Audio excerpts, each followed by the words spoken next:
Hello, everyone. It's Shane Kanto, your Wasteland Reviewer, and welcome to Lost in the Wasteland, my weekly interview show where I learn a little bit more about somebody else's perspective on movies. And joining me is Dan Scully. Thank you so much for coming on. Thank you for having me. This is so exciting. I feel important. We're all important here in the Oh, Wasteland, so there we go. We appreciate that. And before I jump into my questions, would you like to shamelessly plug and tell people where they can find you? of course, of course. I only do plugs in a shameless fashion, so this is perfect. There we go. I have two podcasts. One of them is a film podcast called I Like to Movie.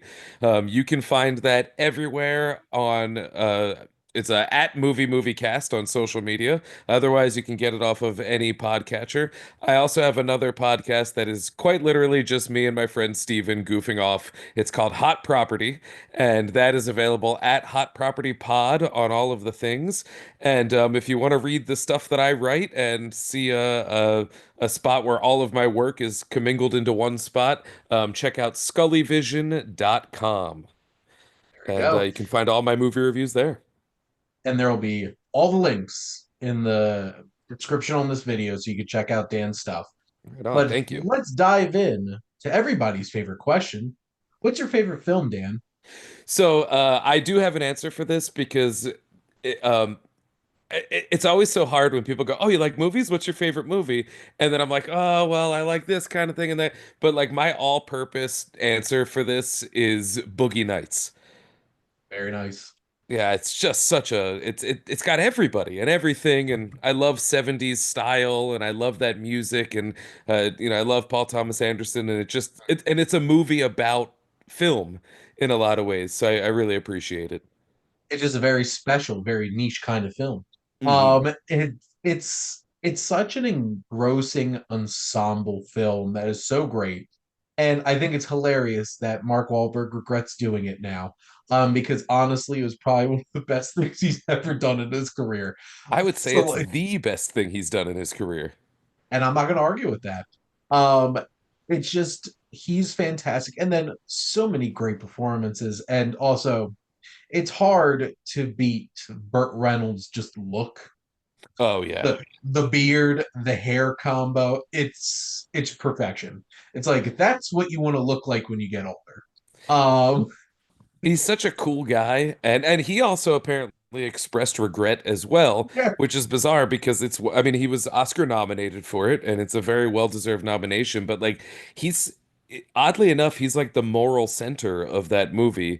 Despite being a pornographer, he's like in his own mind, he's a filmmaker, even to Yeah. the point where they shift to VHS and it starts to affect the quality of the films that he's making, and it like really tears him apart.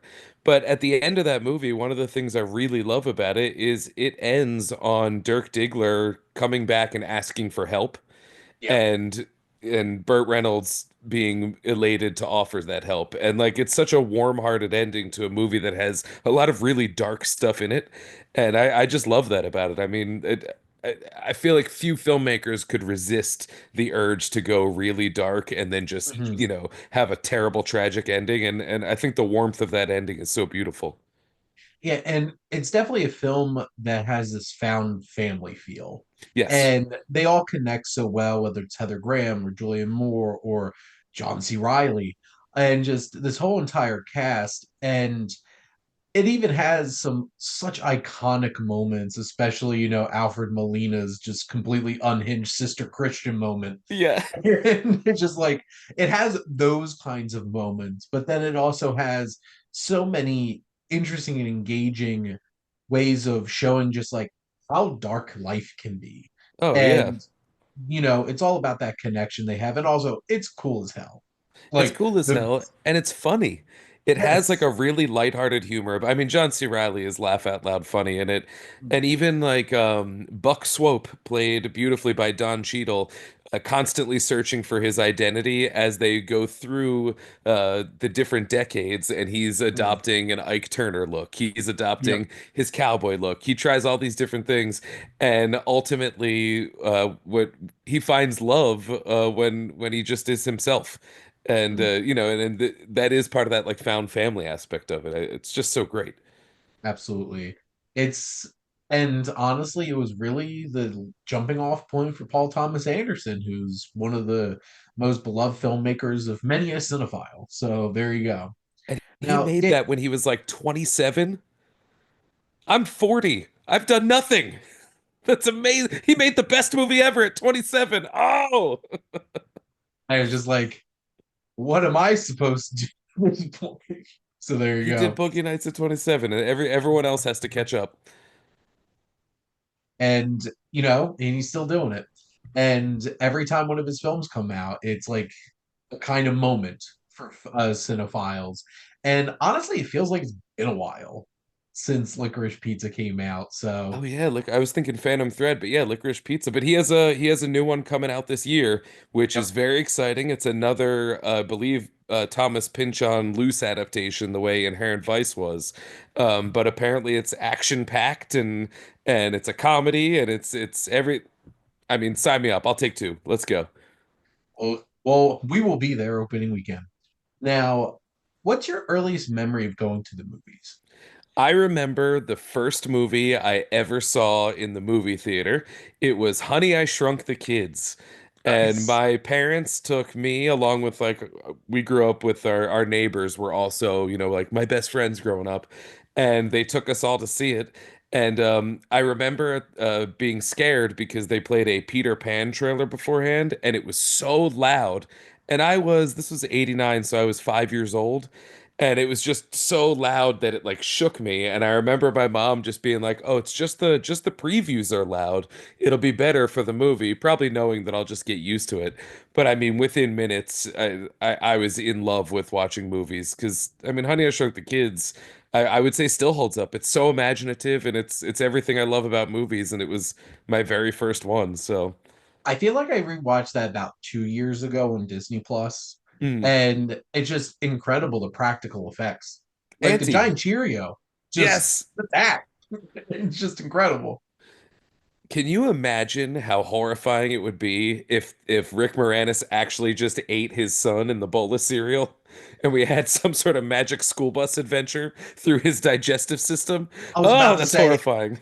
I'm like, this is gonna turn into like the what the well, what the hell is that movie called? The like most impossible voyage or whatever, where it's Oh like a yeah, little yeah. ship through the body, and it's just like, well, sequel. Honey, we ate the kids. Yeah. Honey, I pooped out the kid. There you go. No, That Impossible Voyage movie has a yes. huge mistake in it. Are you aware? Mm, They bail out of the ship that mm. shrinks them down in order to escape. So the ship is now still inside the human host, and we're just waiting for it to expand back to normal and explode him. And the movie doesn't go there, but that's a little hole in the plot that they have. Well, Archer did go there. Oh, The did like 3 episode arc where they spoofed that. that's amazing. Oh, man. That was wild. Um, kudos to Archer for going there because it always did, and I Yes, missed it. R.I.P. So, Archer. I mean, I haven't seen all of it, but I always loved it when it was on. I don't know how hard I could recommend like the strange he's in a dream 3 seasons Mhm. of where he thinks he's in other kinds of like shows and stuff like that. But like that Prime Archer, just love that for sure. Now, thinking about some other favorite types of questions, do you have a particular favorite genre film? For sure. I mean I really will watch anything. I just love motion pictures, but deep down in my heart, it's horror movies. Hmm. It's got to be horror movies. Um I grew up on them. Yeah. Are there any particular ones that like really solidified like your love for horror? I mean, classically, there's like The Shining. Yep. The first I remember my dad brought home, it was part of the Don't Tell Mom series where he would bring home like Goodfellas and stuff like that. Like, don't tell your mother, but we're watching this. So he turned me on to Halloween. He turned me on to Poltergeist. That was a hugely formative one. But I think horror is just like, to me, a movie is operating at its best when it uses all of the tools at its disposal. And so you have your visuals, you have your sound, you have the music, you have the effects. It's like it's hitting as many senses as possible. And I find that horror tends to capitalize upon that more than any other genre, at least more consistently.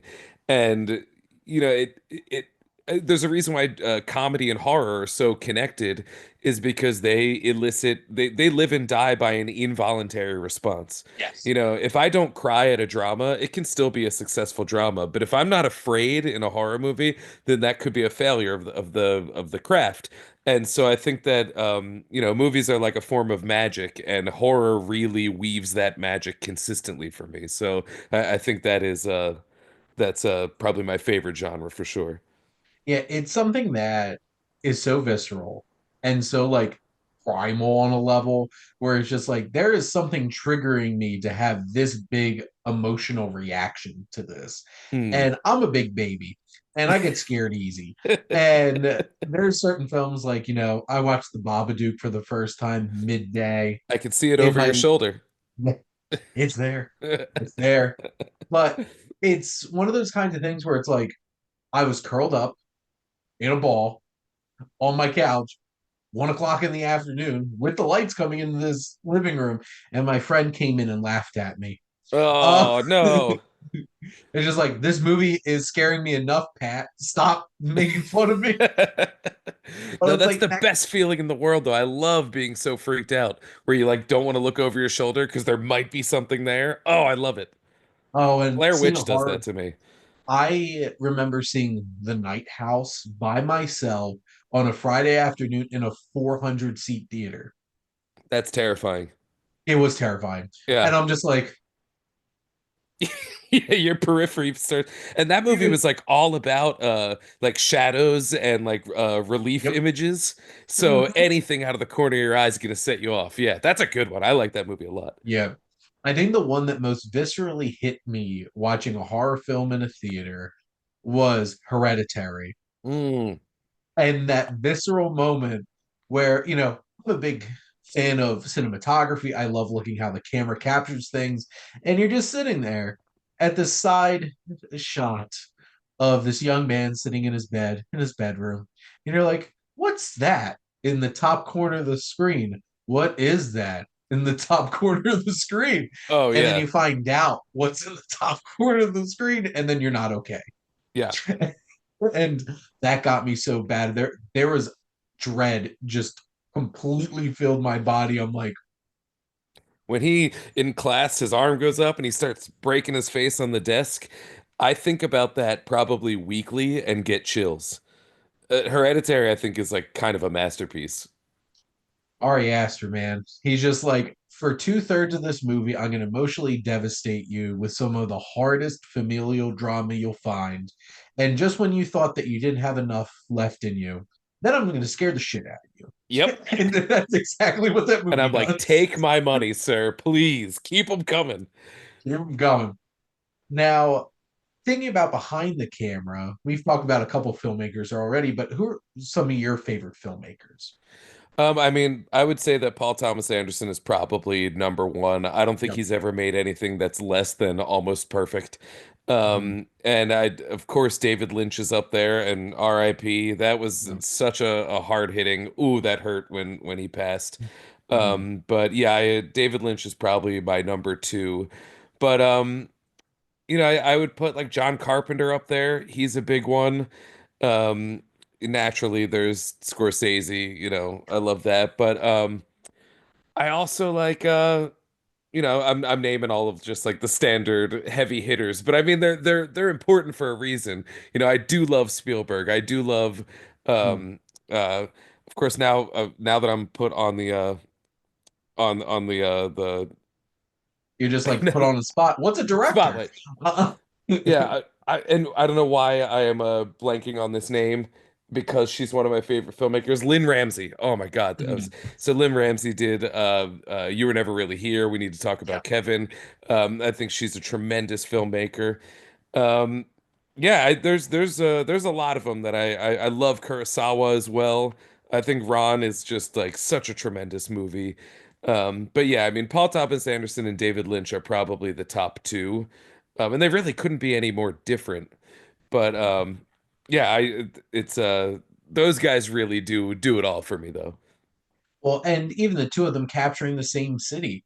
Licorice Pizza is certainly not Mulholland Drive. Mm, And they're both very unabashedly very much themselves. sure. Like you are you're not going to mistake a David Lynch film for something Oh no, else. no. No, there's absolutely not. It's his films are just so ethereal and strange, and you're just like, I have to watch Mulholland Drive 5 times before I think I understand what's going on. And do I really? Do any of us really? And that's what's so fascinating about it. I just recently rewatched Blue Velvet like a couple weeks ago, even before, and that just hits on such a visceral level. And just the look how beautiful suburbia is, but what if there was darkness underneath it? Yes. And it's like the darkest darkness, aka Dennis Hopper. Uh, there's just something I would so love visceral to about him. program an Inherent Vice Mulholland Drive double feature if I had 10 hours to spare. But I mean like I feel like those two really capture I've only been to Los Angeles once, so Mm, I don't have like a personal connection to it, but I feel like those two movies really do capture both the good and bad of what LA is, like a warts and yeah, all approach. And you know, Paul Thomas Anderson is a filmmaker that I point to when people say, oh, you have to follow these rules when you're writing a screenplay. I go, well, he has made all these masterpieces and none of them follow the rules or the structure. And then when people say, oh, well, a movie needs to look like this or feel like this or have, you know, this sort of a resolution, I can then point to David Lynch and go, it doesn't even have to make sense and it can rock your world, you know? And so, you know, those two guys really do they're like opposite ends of of the breaking the rules spectrum, but they're both such tremendous filmmakers that can both be present in the movie or not present where the edges are soft, but it's still distinctly them. And I think they both do that sort of thing better than anybody. well, and it's interesting because Spielberg's like the master of taking the formula and Mm, doing so much with it. And both of them are just like, just yeah. toss that formula out the window and just like, well, you're going to like this. You're going to think about it. It's going to last with you for a while. So, and I think David Lynch for sure. I just remember watching Eraserhead in film club in college, and I do need to rewatch that because 19-year-old Shane was just like, "What the hell was that?" Like, I don't know what I just watched. Um, Do you have but any kids? no, Okay, I don't either, and a lot of people have told me that when they watched Eraserhead after they became a parent, it really took on a different flavor. And I feel like that is a movie that's sort of Lynch dealing with the idea of just like the pressures of fatherhood. And interesting. I always knew that about the movie, but I've never been able to relate to it on that level, except in terms of like watching my sister raise her kids, or you know, when you have memories of your own parents when they're like younger than you are now, you know, and it's like that sort of protect a perspective shift. I think would benefit the Eraserhead, but I do actually plan to. I've been going through Lynch this past week again, and I haven't hit Eraserhead yet, but I plan to rewatch it soon, and we'll see how it fares this time. It's one of those things where it's like the ultimate cinephile thing. I'm going to have children so I can better understand Yeah, Eraserhead.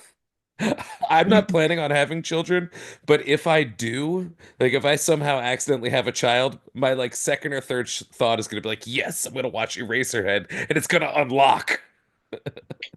Achievement unlock. Now I get Yeah, Eraserhead. and then I Now, guess I'll feed the kid. step two. Yeah. Now, it's the camera. Who are some of your favorite actors or actresses? Oh man, I think my favorite actor, at least in terms of how much fun he is to watch, is probably Kurt Russell. I don't know if his range is as wide as one would expect, but like he's one of those guys. He reminds me of like a Dolly Parton, where it's like, oh, you're having fun all the time. Yep. And no matter what movie he's in, you are going to, even if it's the crappiest movie on the planet, you're going to get the best performance that Kurt Russell can deliver. And he's one of those guys that just, even in the worst movie, you're getting a 10 out of 10 performance. He's like Nicolas Cage that way. Nicolas Cage has Yes. made some stinkers, but he always gives you the best that he has. I love Kurt Russell so much, and it's like he has his John Wayne meter of like Hmm. how much John Wayne he wants to put into That's a a really good performance, point. And he loves those westerns. and especially like watching Hateful Eight is like a 10 out of 10 on the John Wayne meter Oh of yeah. him just going full blown into that Music direction. time's over. And he smashes the guitar. That big trouble in Little China. Well, what's so beautiful about that movie is he plays an action hero, and he's like the one action hero that has no problem being the butt of the joke. You never Yes. get that out of Stallone, who I love Stallone movies. The Rocky franchise is one of my all-time favorites. Um, but he's never going to be the butt of the joke. There's the Rock and Statham and Vin Diesel have clauses in their contracts preventing them from being the butt of the joke. Whereas the back half of Big Trouble in Little China, he's got lipstick smeared all over his face. He doesn't realize he's the sidekick in the movie. And I love Yes. that about him. He has no ego, and you can see him doing that, but then you see him in something like Breakdown, where he has to go from like a pathetic, meek guy into a hero mode. And then you see him in something like The Thing, where he's this gruff and rough and tumble guy. He has so many modes, and even though his range isn't necessarily wide, you're always, always, always going to get a top tier Kurt Russell performance. And man, that beard and hair Oh my in the God. thing is just like those are goals. Yeah. And the thing is like he just God, now I'm thinking of the Tonight Show where they or not the Tonight Show, the Late Show where they read mean tweets Yeah. about and someone's like Kurt Russell looks like his skin's been tan leather. And even then, if I remember correctly, he was like, "Well, I can't argue that." Like he had like a very Kurt Russell-y answer, and I love that his son is essentially Kurt Russell too. So we have like another 50 years of Kurt Russell. It just in another. I'm into it. Keep him coming. He's basically Goldie Russell. Yes, He's yeah. just like a little bit blonder Kurt Russell, which I'm very much looking forward to. Loki really looking forward to Thunderbolts Oh yeah, and just like the whole ragtag crew of people that they're putting together in this movie. And Wyatt Russell's definitely one of them. for And sure. especially after Falcon and the Winter Soldier, I'm like, I want to see where this character goes, and I'm just excited to see what Wyatt Russell does with it for Well, sure. and even in that show, he's the butt of so many jokes. He's made to look ridiculous, and he's gonna Mhm. carry a lot of this Thunderbolts movie, and he's probably gonna have some pretty sick action sequences, and I'm Yep. sure he's gonna fall flat on his face a few times. So he's carrying that Russell torch. He's like he reminds me of Maya Hawke and Jack Quaid insofar as he is a perfect 50-50 split of his parents. Like dead down the middle where you're like, you are exactly half and half of your parents. It's just like it's one look at them like I know who your parents are. Oh yeah. I Like if I don't even saw have to him, I'd be like, guess. you look like if Kurt Russell and Goldie Hawn Goldie had a Hawn had baby. a And he'd be like, baby. They did. That's exactly what happened. And I That would is say if I exactly were who I to am. pick an actress to even the playing field, it's gotta be Kate Blanchett. I love her so much. She's fearless. She Yep. does so many strange things. She plays big. She cranks it up to 12 when 10 would do just fine, and we love her for it.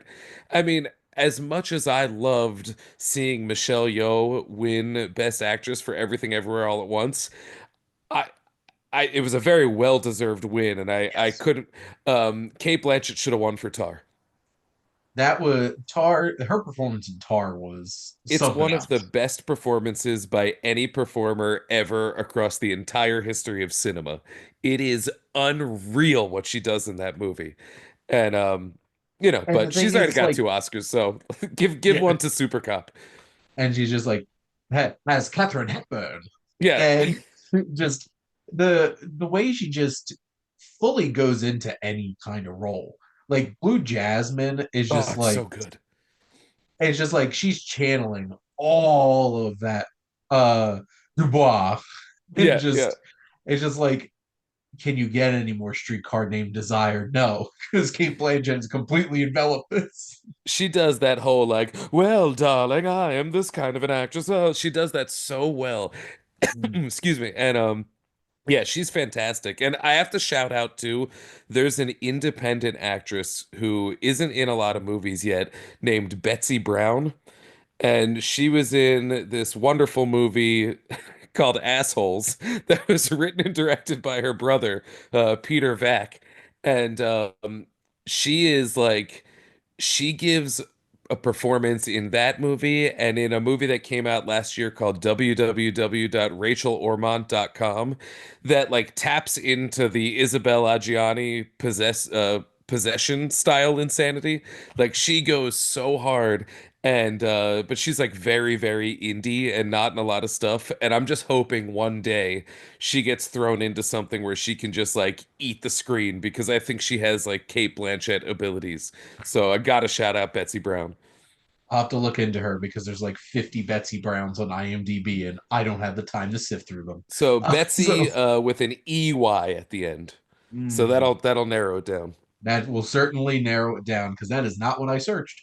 Or So just there you search go. the movie Assholes. That's the name of the movie. There's no other movie named Assholes. There you go. Now, Dan, what's a film that you feel like you could just watch literally every day? Oh man. All of them. I mean, there's so many. Um, I had a written down there. So I had two answers written down. Okay. But I could come up with 100 of them. But the two I had written down were True Lies and Nice. Pee-wee's Big Adventure. Nice. And off the top of my head, I could throw all of the Back to the Futures in there as well. There you go. True Lies is a film I remember watching for the first time and just being like, even when James Cameron is just doing what would seem like a straightforward action movie, does so much with it.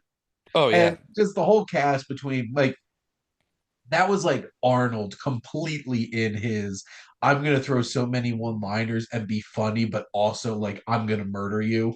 Yeah. Balance, and Jamie Lee Curtis is so fantastic. Even like Tom Arnold. Tom Arnold was good in a movie. Um Oh, and and he's like coked out that movie too. He's constantly like sniffing and swallowing drip, but he's just so funny. He's on point. And Bill Paxton, oh, Bill R.I.P.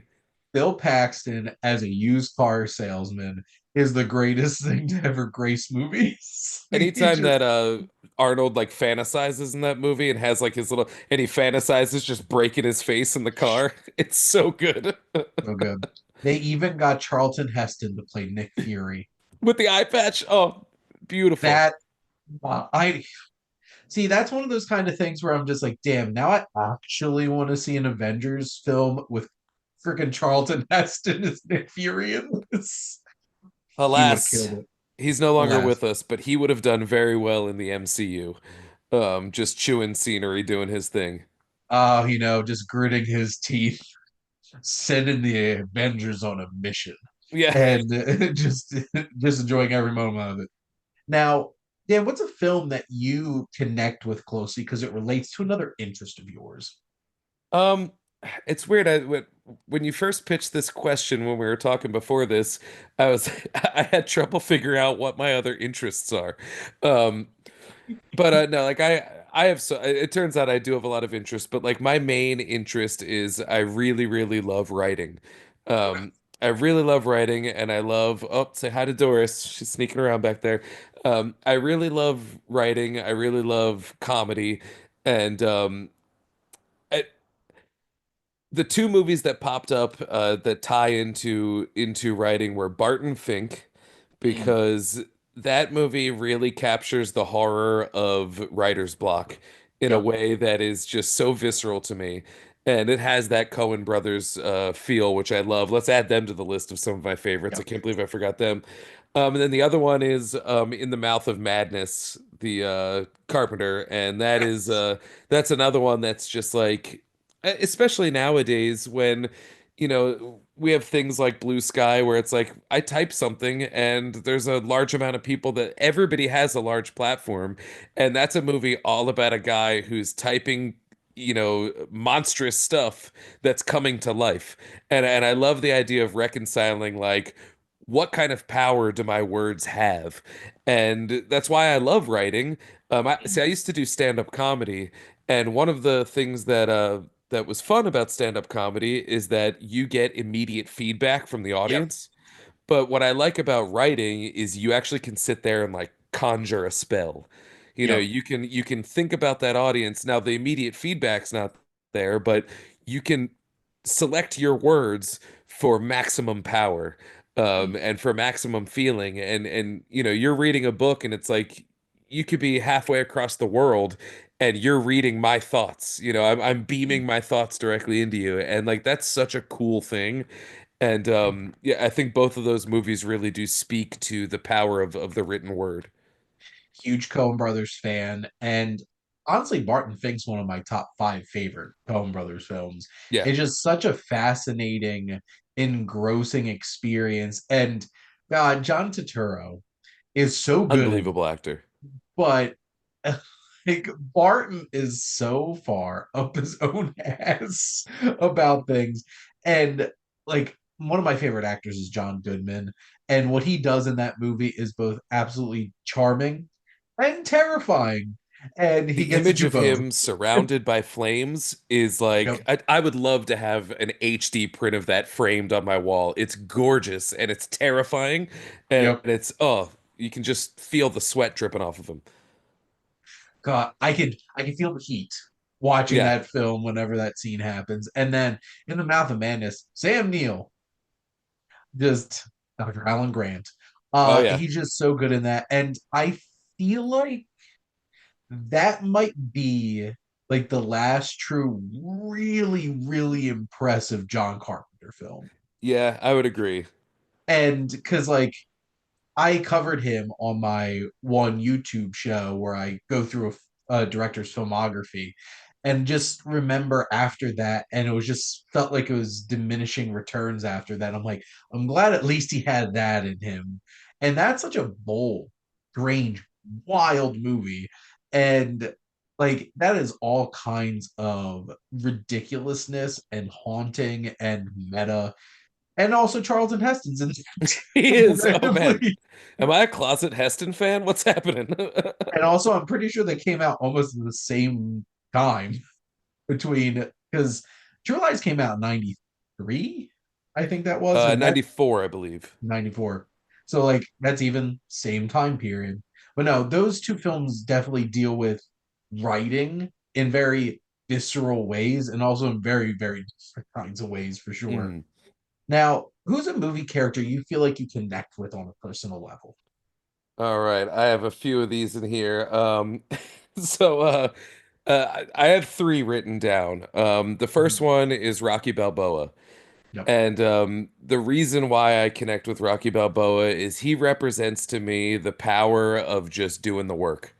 Yep. And I find it so charming that what I love about that movie is really the thematic structure of it is a guy who does not believe he's good enough for anything and gets an opportunity to prove that he's good enough, sincerely does not believe that he's good enough, but does the work. And in those it's the one movie that I like truly have it doesn't matter how many times I watch it, when Adrian rounds the corner at the end and the Yeah. da-na-na-na-na-na-na-na hits, I cry every time. Because it's in that, like, he doesn't realize he can do it until after it's done. Yep. And I find in life everything that I've ever accomplished that's good is typically something I was terrified to do, and then when it's done, I go, "Oh, damn! I guess I did have it in me." And so I really I identify with that a lot, and to the point where like I'll be at the gym and things get tough and I'll be like, what would Rocky do? Yeah. And it always gets me. And even if I'm like writing something, I'd be like, Cy Stallone is four expendable scripts deep. I can write this. If he can, I can write anything. If he's got, eight Rocky movies under his belt. The other character I had was Godzilla, because sometimes I want to be a friend to everybody and I want to protect everybody, and other times I would like to kick every building in the city down to the ground. And it really just depends on the moment. And I like that Honestly, about Godzilla, is the most unique but also relatable answer to that right? question I think I've Everyone's got a little ever heard. Godzilla in them. And then I guess the other one that I had written down was Alvy Singer in Annie Hall. Mhm. Um, because I probably think I'm smarter than I am, and my wit gets me in trouble. And one of the hardest things in the world is realizing that the most difficult thing about me and my dating life is actually just me, myself. I everyone, I've had good and bad relationships in the past, but at the end of the day, it usually comes down to, oh, I messed that up, didn't I? And I feel like Annie Hall is really a movie about a guy learning to recognize that about himself. So, Alvy Singer's up there as well. At the end of the day, it kind of is, isn't it? That Yeah. movie. And I could definitely appreciate the Rocky thing being an Italian American from southern New Jersey, right across the bridge from Philadelphia. Eh, Rocky hits different. Oh yeah. It's just like he's all of us.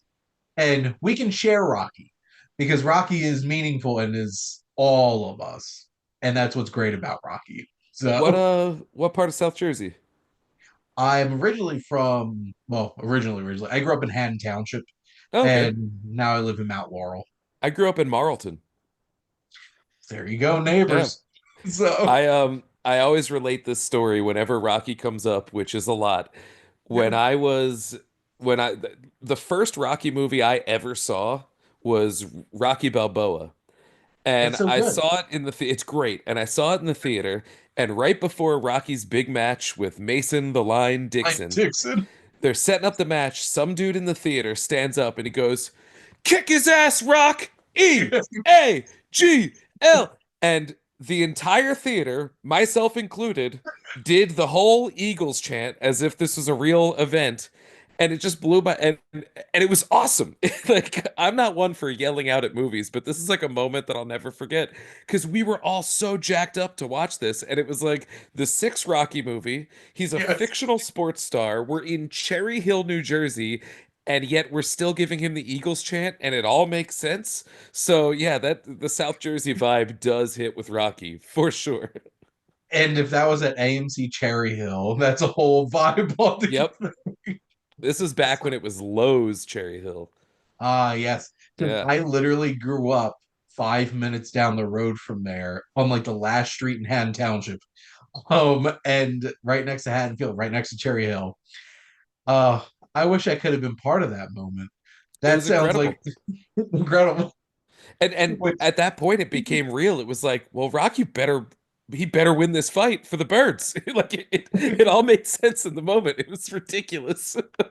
and then everybody's like walking out and just nodding, go birds. Yep. And then you It go went the home and you just, distance. and then he went the distance and you all shared a moment. It was So wonderful. that's one of the most amazing stories I've ever heard about going to the movies. So thank you, Dan. I Oh, of appreciate it. course. Thanks for indulging me. Tell the story. Now, what's a film that you love that you feel like would surprise people? Oh man. There's a lot, but the one I wrote down is Dirty Dancing. Nice. I adore Dirty Dancing. The soundtrack is great. Jennifer Mhm. Grey is great. I mean, everybody, if you're not crazy for Swayze, I don't want to know you. There And you go. it's a movie that like conceptually doesn't really age well. Like the dad was actually right. He's right the whole time. Baby did belong in a corner. She should not be hanging out with some creepy 35-year-old dance instructor when she's like 17 at this weird family summer camp. I don't even understand what the whole setting was, but something about that movie just does it for me. I love the inherent fantasy of it, even though it's Mm, not fantastical. I love a good dance number, and there's some really impressive stuff there. And I see that movie and I go, oh, there's just legions of 15 to 19-year-old girls to who this like spoke to their soul. yeah, So the 15 to 19-year-old girl in my heart really appreciates that. And yeah, I adore Dirty Dancing. I have the 4K on my shelf. I love that movie. there you go. It's wild because that movie had a whole entire abortion subplot. Yeah. And you're just like, wow, this went dark. And yes, I think one of the things about growing up watching Law and Order is that at some point Jerry Arbach is right. Yep. So Oh Man, man. R.I.P. Jerry Orbach. He was great. Yep. Great, great. You've heard the Mulaney joke about Jerry Orbach? I feel like I have, but I can't remember all of It's a whole bit based on Jerry Orbach donated his eyes when he passed away. And so Mulaney pitches like a rom-com about two people who meet each other because they each got one of Jerry Orbach's eyes. And the way that they recognize one another is they stumble across a crime, but then make the same Law and Order style pun. And then they meet eyes, and it's like, oh, we found it's so ridiculous. And then compound that to he's the star of Crimes and Misdemeanors, where there's a character who is an eye surgeon. I have a Oh my. fondness for Jerry Orbach based on his meme potential, I guess. Oh, and all of us cinephiles just wishing John Mulaney would agree to do the Oscars. Uh, He'd be perfect. Every time he presents, he essentially has a great audition. So yeah. Except you know what? He's never gonna say yes because who wants to deal with it? I would. So, I mean, Conan is a good choice. Conan is a he's like funny and he's there's no chance he'll piss anyone off. And he'll still be on the edge and he'll still be hip. He's a great choice. I wouldn't want the job because it's scary. You can't make a misstep or else you or maybe Will Smith punches you in the face. yeah. I mean, whew, that was the craziest thing I've ever seen in my life. But that was a really boring ceremony up until that moment. So leave it to Will Smith. He knows how to entertain. There you go. And Chris Rock knows how to push buttons. Yeah. So Oh there you yeah. go. Now, Dan, what's my last question for you? Is what do you love most about movies?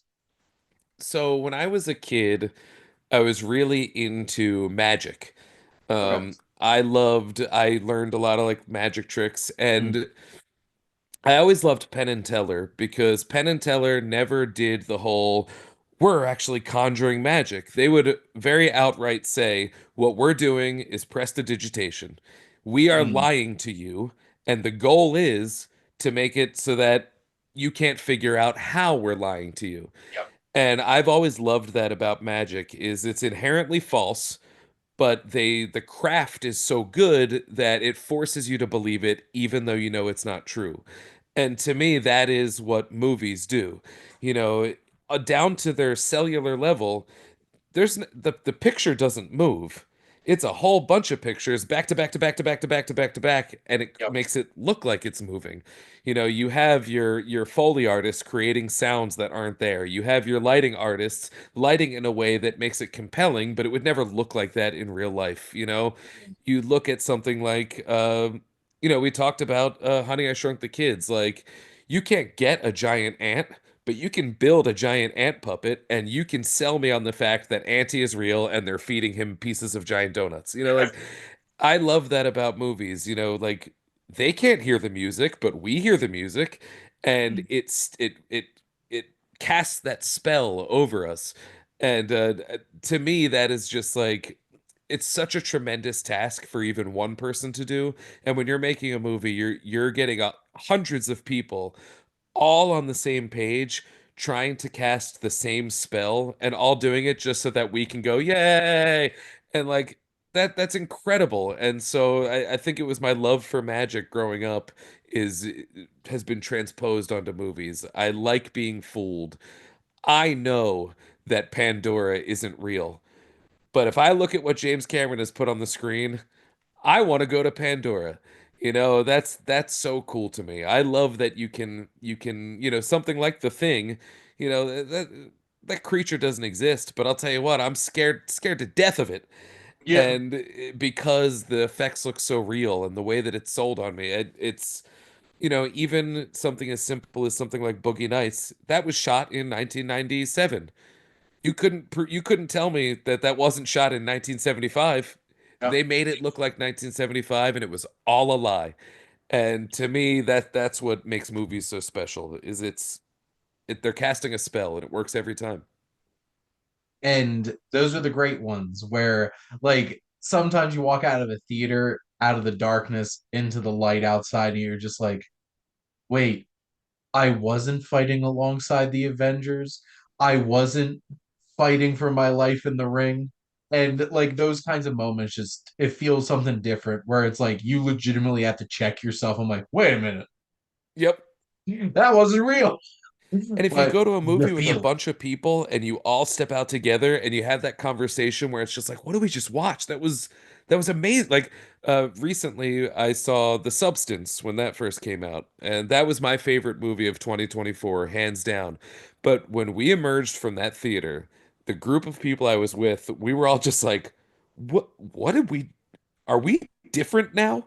Have we become something else? What is this? And it was awesome. I wish that I saw that with a group of people. I think there was like four people in my whole entire theater when I went to go see that at AMC Voorhees. And I'm like walking out and just being like, what the hell did I just, especially like the last 20 minutes, I'm just like,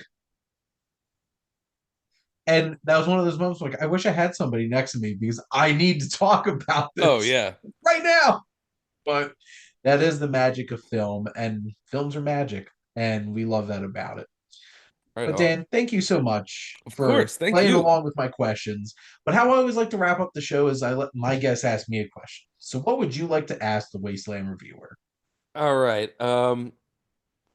Okay, I'll ask this question because I think this is something like what I love about movies and what I love about, especially when we talked about David Lynch, is what I love about his movies is that they're different every time you watch them because they're ultimately more about you than they are about the movie itself. Um, And so oftentimes I find I'll watch a movie that I'm not particularly fond of, and then I'll revisit it a few years later and I'll be like, that was actually really incredible. And Mhm. so that's my question for you. Can you name a movie that maybe didn't work for you, and then when you revisited it, really worked for you? So, I have two, and one was more abrupt because how much I aged since the last time I watched it, and one was gradual. One is Raging Bull Cool. because I watched that for the first time in cinema class in high school. And at the end of that movie, I just sat and thought, wow, that was just 2 hours of Italian guys yelling the F word at each other.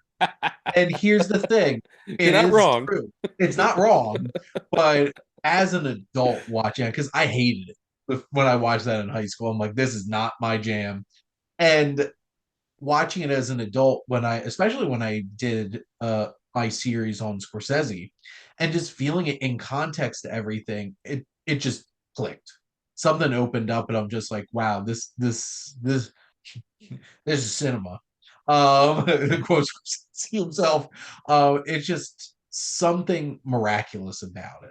And like, do I like Jake LaMotta? No, and you shouldn't. But Yeah. like, that's not the point of the movie. Um, but there's something incredible about it. And then one, I literally just recorded a video about this, and I'm looking at my poster of it, The Life Aquatic with Steve Sisu. Oh, right on. Because that first time I watched it, because like I'm a huge Wes Anderson fan. I remember first watching that first time being like, yeah, this is by far my least favorite Wes Anderson movie. And like, wow, Steve's just a piece of crap. But every time I've watched it, I probably watched it 7 times at this point. It just it's gotten into like my top five favorite Wes Anderson film, and there's just something that clicked about just how imperfect it is. Because everything when you look at a Wes Anderson film is perfect, but it's how imperfect all the characters are in it. And Steve is arguably the most hard to like protagonist in any Wes Anderson movie because he's racist, he's sexist, he's homophobic, he is a giant man child, and he's also in a place where his life is in the toilet. His wife's going to leave him.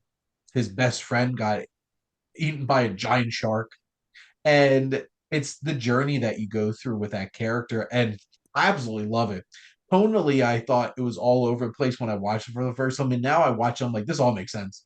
Yeah. This all just like comes together in some kind of strange alchemy that Wes Anderson made in his probably tweed suit. Yeah. And His perfectly even tweed suit. yep. You know, But it's no, funny. those I had a very similar experience with that movie. I prefer the less fastidious Wes Anderson. Like, I like it all, but like, I will take a Rushmore and a Royal Tenenbaums over a Grand Budapest Hotel all day. Um, I really like the more rough around the edges. Like I like Bottle Rocket and all that. But the more I watch it, I think Life Aquatic might actually be my favorite Wes Anderson Mm. movie, and not just because it has a great Kate Blanchett performance, but I Oh, find it so moving that he goes from being this real just jerk of a person whose whole mission is he just wants to kill this shark. And then yes. at the end, he once again finds animals beautiful again. And Yep. like that's where we presume his career started. And that's just so moving, especially with all the Henry Selick claymation that they use to capture Yes. it. It's like I mean, it doesn't get any better than that. And it also is just so funny. It's so funny. There are When he two takes down the moments. pirates, my God. Yeah. There are two moments in Wes Anderson films that make me feel so deeply.